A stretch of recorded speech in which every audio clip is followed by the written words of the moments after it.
à ton avis, quand est-ce qu'on se dit, ah, voilà une entreprise hyper prospère et solide?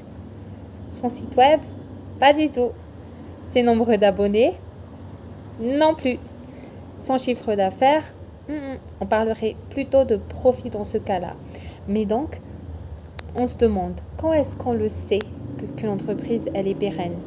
Donc, j'y ai pas mal pensé, comme tu le sais, et vraiment, je me suis dit, c'est par rapport peut-être à la grandeur de l'entreprise, par rapport aussi, je ne sais pas si tu l'as remarqué, mais plus quand tu regardes une entreprise, quand tu sors ta carte bleue, et tu te demandes, ah mais attends, mais ça ce n'est que pour une personne, pourquoi elle facture à ce point, à ce prix-là?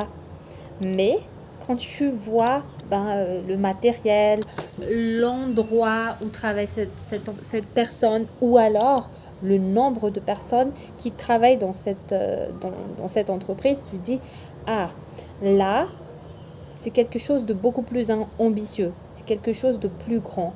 On va regarder mes soins avec détail. Il y a des personnes qui s'occupent de ci et de là. Donc tout ça pour te dire que le fait que tu sois un solopreneur, parfois, ça peut impacter sur ton branding. Et le fait aussi que tu aies une équipe derrière toi, ça impacte sur ton branding. Ça donne cette impression de, ah, ils sont à X nombre. Donc, je ne dis pas que quand c'est à X nombre, c'est une grosse entreprise ou elle est pérenne.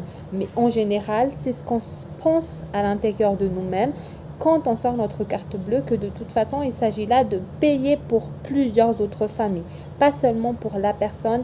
Et bien sûr, il y a toujours cette notion de valeur, mais il y a quand même cette notion de, ah, il s'agit d'une grosse entreprise, il s'agit d'une belle entreprise. Et donc, ça, c'est un investissement pour agrandir ta vision, pour améliorer aussi ton branding. C'est là où je vais en venir. Donc ouais, j'ai tellement hâte d'entendre tes avis en commentaire, boss. À tout bientôt.